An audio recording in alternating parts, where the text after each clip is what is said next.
Hi guys, hello, this is Virgo.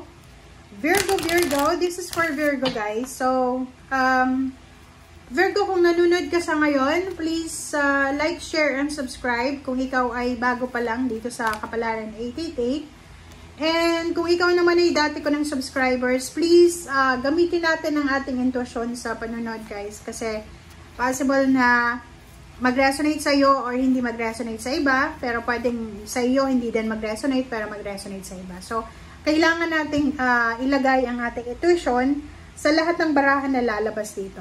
Okay. First two cards natin is number 25, number 7, 38, 8, 9, 10, 11. Sinasabi ng baraha sa iyo dito na napaka-hardworking mo. Okay? Sa linggong ito, nakikita ko na sobrang busy ang Virgo na to. Nagtatrabaho ka ba sa gabi, sa umaga, graveyard shift, weekends, may mga part-time, may full-time, parang ganon. Sinasabi ng barahang ito na merong Virgo dito na sobra-sobra yung pagtatrabaho niya talaga. Busy siya or maybe inaako niya lahat ng trabaho kahit hindi naman para sa kanya. Kumbaga pakitang gilas ka sa linggong ito. Okay, next. Yung toil and labor na to, meron ditong Virgo na posibleng siya ay nagpaplano siya ng bakasyon or maybe weekend vacation, parang ganon. Posibleng ikaw ay magtatrabaho ng doble-doble because this is third week. So, maybe third week and fourth week of September, sobra kang workaholic kasi kailangan mong, kumbaga, puno ng oras yung bakasyon mo, parang ganun. So, maybe your vacation is October or maybe November or December. So, sinasabi ng baraha sa'yo dito na abala ka. Okay? Wala kang oras para mag-party, wala kang oras para kung ano pa man, basta abala ka. Number 25, number 7, high honor. Sinasabi ng baraha sa'yo dito, Virgo, na kung ano man yan na pagtsatsaga mo, ano man yan na ginagawa mo sa ngayon, kung ano man yan na magtitiis mo, kung ano man yan na ginagawa mong overtime, weekend, part-time, sinasabi ng barahan na magtatagumpay ka dyan. And mayroon yan na, kumbaga, positive result na kapalit. Okay. Okay, Virgo. Virgo.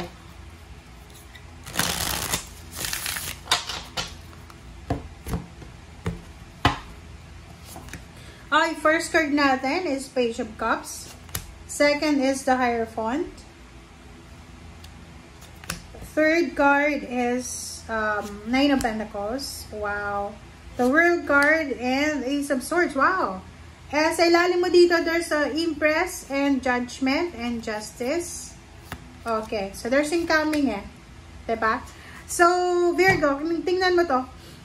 Sinasabi ng baraha sa'yo dito na posibleng may parating. Incoming siya ha.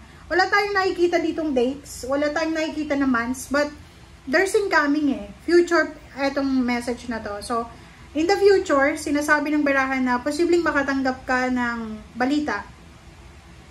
Balita, information, na posibleng magdadala sa'yo ng new beginnings. Kumbaga, ang balitang ito na darating sa'yo, Virgo, ay magdadala to sa'yo ng balanse.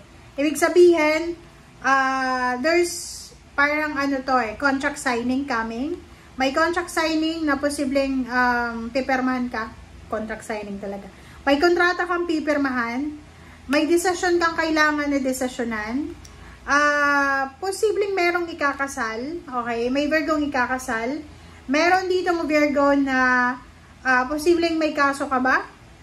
Or may ikinaso ka. Kasi sinasabi ng baraha sa'yo na posibleng yung huwes, okay, yung judge, ay magkakaroon siya ng judgment sa linggong ito based sa kung ano man ang kailangan na i-judge sa iyo. Ang Page of Swords na to, sinasabi ng barahan na good news siya. Okay? Good news na posibleng magdadala sa iyo ng bagong buhay. Okay? And nakikita ko sa'yo dito na makakamit mo yung justice. Kumbaga, nasa iyo pa rin yung huling halakhak. Parang gano'n yung sinasabi ng baraha. Posibleng makatanggap ka ng balita na maybe yung kaaway mo ay nawala ng trabaho, or maybe yung someone na kinaiinisan mo ay naghihirap na siya, or paano pa man, or naghiwalay na sila ng kanyang asawa or boyfriend, girlfriend. So parang ganon, yung feeling mo na nakaganti ka, or feeling mo na kinarma kung sino man yung ayaw mo. Okay. Prince of Cups, Six of Discs, Two of Discs, and King of Swords. Okay. So, dito sa barahang to, sinasabi ng baraha sa'yo, are you single? Okay. Virgo. Kung single ka, babae na Virgo, sinasabi ng baraha sa'yo dito na may posibleng relationship na papasok sa buhay mo.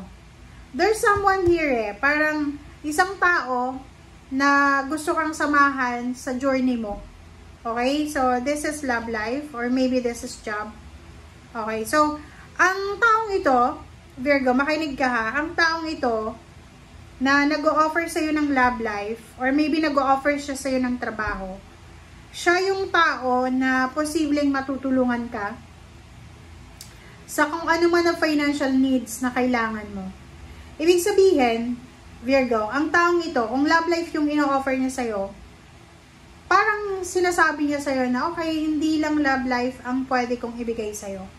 Pwede kitang tulungan sa kung ano man na tulungan or samahan ka sa journey na tinatahak mo sa ngayon. Tulungan para maabot yung mga pangarap mo sa buhay, ganyan ganito. And two of this, nakikita ko sa'yo dito na medyo nag-aalala ka. Medyo, nagpapanik ka kasi, like for example, kung single ka, okay lang. Kasi kung manliligaw ito na darating sa'yo, wala ka namang problema. But kung may asawa ka, lalo kasal ka, sa Westman yan, or sa pare, or committed relationship, live-in partner, boyfriend, girlfriend, mag-ingat kayo kasi posibleng by the end of the year, etong taong to na nag-offer sa'yo ng love life, posibleng mag-live-in na kayo niyan. Okay? So, yung direksyon na gusto mong tahakin, sasamahan ka niya. 'Di ba? Yung parang, anong tawag dito? May tawag dyan eh. Hindi sa minamanipulate ka niya, pero papakitaan ka niya, Virgo, na eto yung kaya kong ibigay sa'yo, lalo na financial. Kung masyado kang nakafocus sa pera, pwede kang madala sa kung ano yung ino-offer niya sa'yo. Kaya nga, diba, yung mga, sabi ko may mga asawa, may mga commitment, mag-iingat kayo sa taong ito na posibleng mag-offer ng love life or trabaho sa inyo kasi hindi nyo alam yung hidden agenda ng taong ito. Okay? So, thank you guys for watching. Bye!